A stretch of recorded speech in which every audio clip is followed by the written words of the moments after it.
Ada salah satu rumus, kalau Anda ingin cepat dijawab doanya, bahkan Allah mengabulkan, catat betul ini ya. Ini jarang diketahui oleh banyak orang. Kalau doa Anda ingin cepat dijawab, bahkan yang mustahil menurut orang kebanyakan, maka lakukanlah hal-hal yang tidak dilakukan oleh orang kebanyakan. Kalau Anda ingin dijawab pada permohonan yang tidak wajar menurut kebanyakan orang, lakukan amalan yang tidak wajar bagi banyak orang. Contoh, Nabi Ibrahim alaihissalam. Quran, kita pakai Quran aja biar gampang. Quran surah ke-51 dari ayat 24. Ayat 24 sampai 25. Ini yang kami bacakan. La hal ataka hadithu dhaifi Ibrahim al-mukramin. Ya. Saya mulai lambatkan. Ada ayatnya? Oke.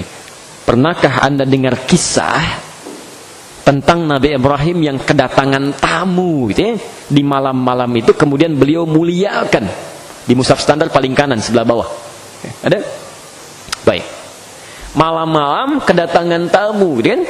Ya. Tapi Masya Allah yang paling mulia, beliau muliakan tamunya. Malam-malam tamu datang ya. Bukan biasa izdakhalu alaihi faqalu salama, ketika minta izin masuk mengucapkan salam, assalamualaikum. Bapak ibu tengah malam, jam 2 malam kedatangan tamu gitu kan? Assalamualaikum, assalamualaikum. Dibuka enggak? Dan bahasanya jamaah di situ, bukan satu orang, tapi dakhalu banyak ya. Oke, taruhlah beginilah, Anda intip dulu, jangan langsung dibuka ya. Saya agak lambatkan. Begitu Anda intip tamunya lewat sedikit dari jendela, Masya Allah, ternyata tamunya malam-malam jam 2 pakai jubah putih. Datang, rambut agak panjang. Assalamualaikum, assalamualaikum. Dibuka nggak? Taruhlah Anda berani mungkin kan? Anda berani, kemudian Anda buka, dilihat, mungkin Anda tanya, ada keperluan apa? Ya, Nabi Ibrahim tidak. Qala salam, dijawab Waalaikumsalam. Masya Allah. Begitu dibuka, dilihat qaumun munkarun. Oh, ini orang asing. Kalau orang asing berarti bukan dari daerah sini. Kalau bukan dari daerah sini berarti perjalanannya cukup jauh, lelah, tidak banyak ditanya, dipersilahkan istirahat. Gak banyak dikomentari.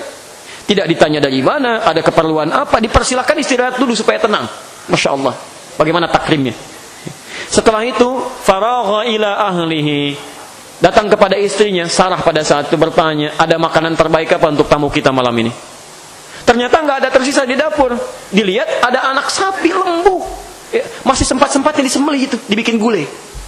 Ya, makanya bahasa Qur'annya faja'a bi'ijlin samin. Maka kembali kepada tamunya dibawakan gulai yang sangat enak itu, Masya Allah. Sudah jadi, masih sempat makan gulai, masak malam-malam itu, dijadikan, dihidangkan.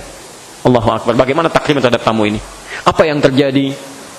Faqarrabahu ilaihim, dihidangkan pada mereka, saking dekatnya dengan mereka. Qala ala ta'kulun, tapi dilihat-lihat begini, makanan enggak disentuh. Dilihat, dipegang juga enggak. Ditanya kok enggak dimakan, diperhatikan dari atas ke bawah, kakinya enggak napak ke lantai.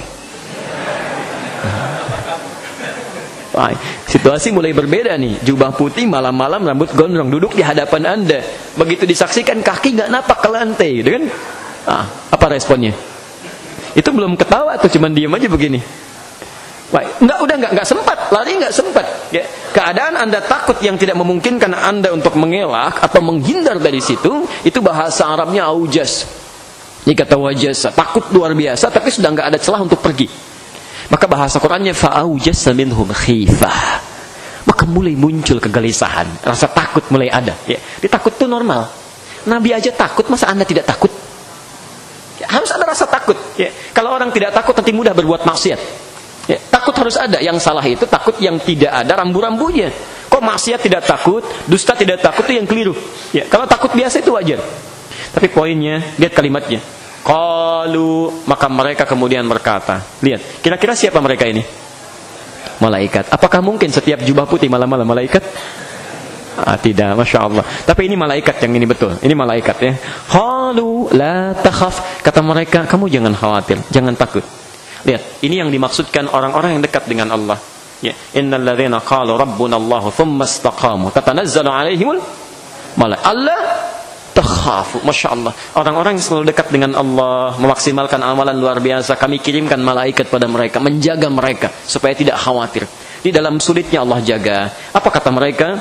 Qalu la takhaf fabasyaruhu bighulamin alim. Bighulamin alim. Kamu jangan takut. Kami datang ke sini justru untuk memberikan kabar gembira. Kamu akan punya anak. Langsung berita gembira dari Allah, ya, dengan seorang anak yang cerdas. Ya, Ishak maksudnya. Ishak, anak dari Sarah. Saking kagetnya Sarah sampai keluar, ya, sampai mengatakan, Masya Allah, apakah yang seperti ini masih bisa punya anak juga? Fasakkat wajahaha wa qalat ajuzun aqim. Ketika mendengar berita itu, apakah yang seperti ini masih punya anak juga, katanya. Ya. Mereka berkata, qalu kadzalika qala rabbuk. Ini ketetapan Allah, enggak usah ditanya. Kalau Allah berkehendak, yang mustahil pun bisa terjadi. Ya, perhatikan, Nabi Ibrahim menerima tamu malam-malam, tidak wajar. Tidak dikomentari, adab. Diminta untuk istirahat, diberikan yang terbaik. Ketika bisa melakukan satu amalan yang tidak wajar, maka Allah pun berikan kepada beliau satu anugerah yang tidak wajar. Istrinya bisa mengandung, bisa melahirkan. Dari Ishak kemudian turun Yakub, dari Yakub turun lagi Yusuf, dari Yusuf dibagi dua lagi. Masya Allah, banyak keturunannya sampai ke Musa, dari sisi Lewi ke Yusuf dia terus turun, ya, sampai menemukan Daud, Sulaiman, sampai dengan Isa alaihissalam. Jelas di sini?